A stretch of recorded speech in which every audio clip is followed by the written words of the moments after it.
Welcome to the Tri-County Technical College training video for the electronic timesheet for all temporary part-time employees, including work study.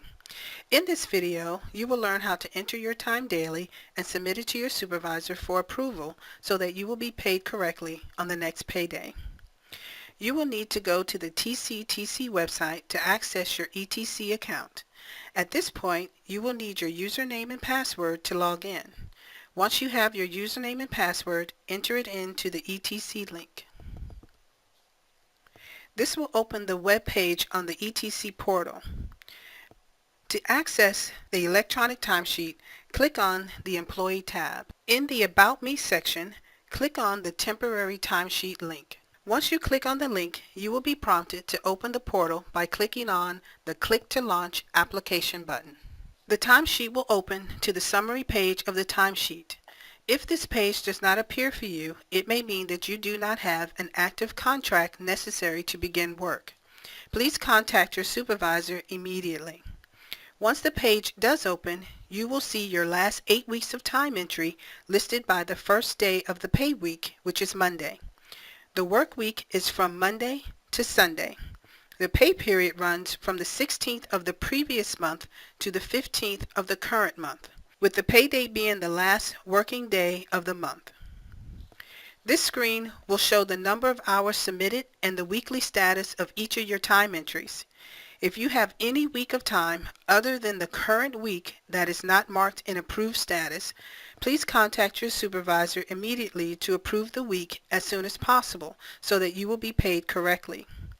If you have multiple supervisors, each supervisor will have to approve hours for the contracts you are working. Let's enter time for the day. You can click on the calendar and select the week, or you can manually type it into the box. Then click Enter Time for the selected week. This will open the time entry screen. In the drop-down box, you will see all the active contracts you have at the time for this date range. Please make sure that you choose the correct contract for this entry. If you do not see the contract that you need or the one you think should be there, please contact your supervisor immediately. Once you have selected the correct contract, you will then need to select the day. You can only enter time for yesterday or the current day. You will then need to enter your starting hour and then minutes and then AM or PM. The same for your end time. You will choose the hour and then the minutes and then AM or PM. Please make sure that you do not round. Once your time has been selected, click the Hours button and this will give you the calculation for this particular entry. If the hours are correct, click on Submit Time and the detail entry will appear below.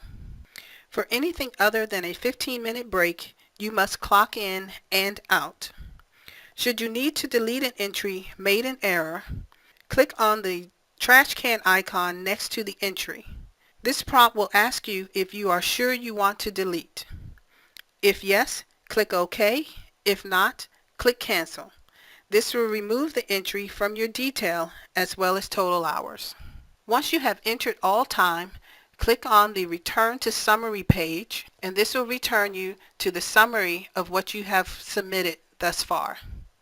If you have any questions or if something does not appear correct, please contact your supervisor.